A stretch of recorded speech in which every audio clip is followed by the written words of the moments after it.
Bonjour à tous et à toutes. C'est le psaume 17 que je vous propose d'étudier aujourd'hui avec toujours l'appui des commentaires des pasteurs Maillot et Le Lièvre et du Père Vesco, grâce auxquels nous pouvons cheminer jour après jour dans ces psaumes. Donc c'est le psaume 17 que je vous laisse lire, 16 dans la numérotation catholique.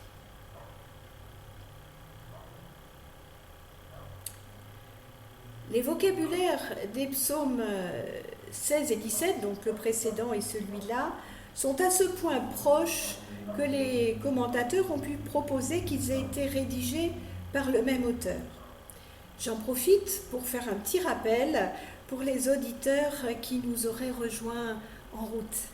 En effet, ce psautier, même si on a pu le présenter comme le psautier de David, n'a certainement pas été rédigé par un seul auteur, ni même à une seule période, vous vous en êtes douté pour ceux qui suivent depuis le début.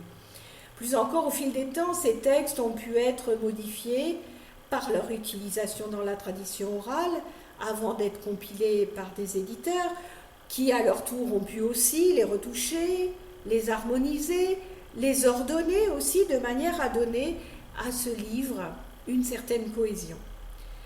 Alors nous prenons le parti de ne pas chercher qui pourraient en être les auteurs initiaux, ça n'a pas tellement d'intérêt, en les laissant nous interpeller tels qu'ils sont aujourd'hui dans notre vie de foi, tout en repérant chaque fois que cela est possible les circonstances évidemment différentes dans lesquelles ils ont pu avoir du sens pour celles et ceux qui les priaient.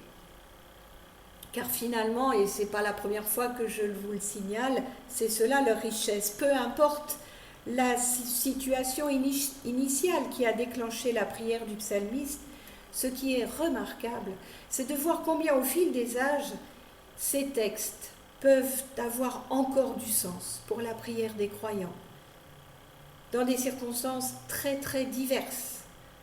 Depuis les balbutiements tumultueux de la royauté davidique jusqu'au tourment de l'exil, en passant par la réception qu'ont pu en avoir les disciples du Christ, le Christ lui-même, et jusqu'à nous, aujourd'hui. Ce psaume est un cri. Le psalmiste réclame justice.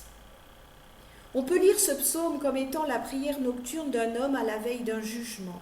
Cet homme réclame lui-même l'épreuve de l'ordalie, assuré qu'il est d'être resté juste. Il proclame que Dieu n'a rien découvert en lui qui puisse ressembler au comportement des impies. Il a sondé son cœur et n'y a rien trouvé. Sa nuit a été visitée, au sens où Dieu a mené l'enquête. Au verset 3, le verbe traduit par comploter signifie habituellement avoir un mauvais dessein, projeter le mal. C'est le verbe utilisé dans la Genèse pour le projet de construire la tour de Babel. Ou bien dans le Deutéronome, il est appliqué au dessein d'un faux témoin, dans le chapitre 19, au verset 19. Dans le psautier, il désigne la conspiration des impies contre le juste. Si le psalmiste n'exclut pas d'avoir pu avoir de mauvaises pensées, il nie fermement avoir mis à l'exécution quelques pensées de faire le mal. J'aime la lucidité, l'humble vérité de cet homme devant son Dieu. Il le sait bien, on n'est pas maître de ses pensées. Par contre, on l'est bel et bien de ses paroles et de ses actes. Et il revendique sa capacité à repousser le mal qui lui viendrait à l'esprit. Au psaume 16, il exprimait son espérance que Dieu lui fasse connaître le sentier de la vie. Là, il revendique de s'être gardé des sentiers du brutal. Cela désigne la rapacité, le brigandage. Pour cet homme-là, toute violence est donc bannie par son propre choix, grâce à la parole de Dieu qu'il a prise pour guide. Il est ainsi convaincu que Dieu l'a maintenu dans ses ornières. Ce sont ces espèces de rails creusés dans les chemins afin que les trous des chars n'en sortent pas. Je me souviens d'avoir visité des ruines romaines en Algérie, à Timgad, et avoir été impressionnée par ces ornières creusées jusque dans la pierre pour que les chars puissent rester sur leurs traces. Ainsi, guidé par Dieu, il ne peut pas quitter ce sentier de la vie qui lui est ainsi tracé. Dieu l'écoute donc et la droite divine demeure son abri. Voilà un mot que l'on rencontre fréquemment dans notre étude. Cet abri que Dieu offre aux croyants. Cette assurance de la protection divine est complétée par la métaphore l'ombre de tes ailes. Cet abri spécifique qui vraisemblablement est suggéré par les ailes des chérubim, les chérubins, qui couvraient l'arche d'alliance, peut-être compris comme le temple de Jérusalem. Cette expression venir sous les ailes de Yahvé signifiera se convertir à Yahvé, comme le fera Ruth.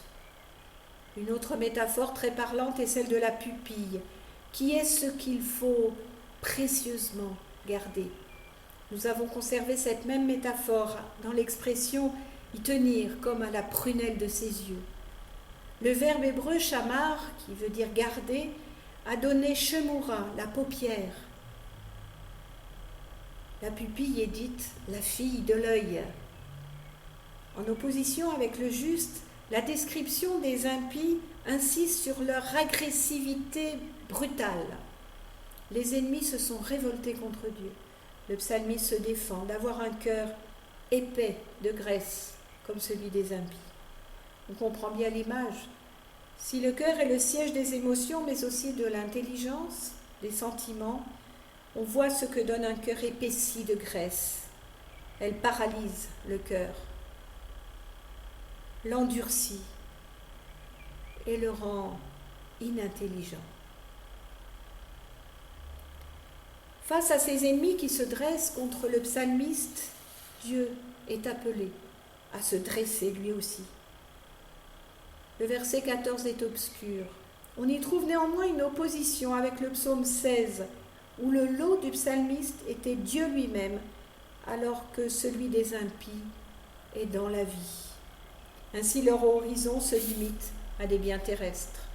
Et si Dieu les engave, eh bien ils en seront rassasiés, eux, leurs fils et même leurs petits-fils. Mais au-delà de cet horizon, on ne distingue rien pour eux. Alors que le psaume 16 décrivait justement le rassasiement du juste à perpétuité. Le verset 15 parle du réveil du psalmiste sans que l'on sache de quel réveil il est question. Le simple réveil matinal du psalmiste au temple, ou bien sa résurrection après l'effacement des impies qui auront eu leur récompense, eux déjà, durant leur vie. Contempler le visage de Dieu équivaut à être admis en sa présence.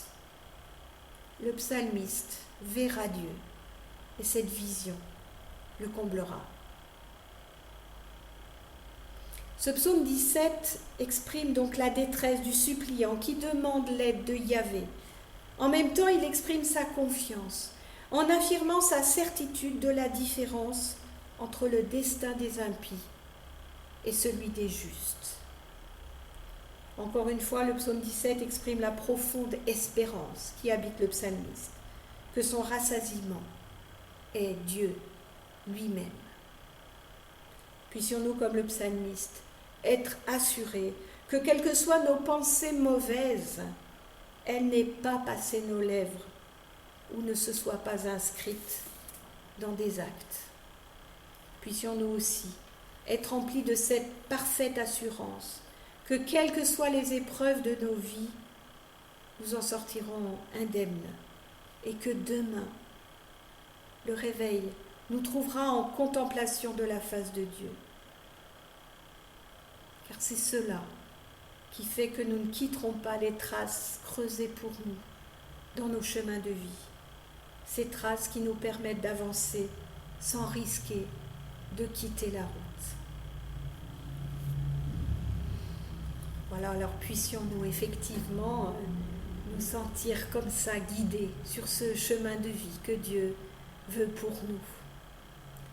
Je vous souhaite une belle journée et vous dis à demain si cela vous fait plaisir.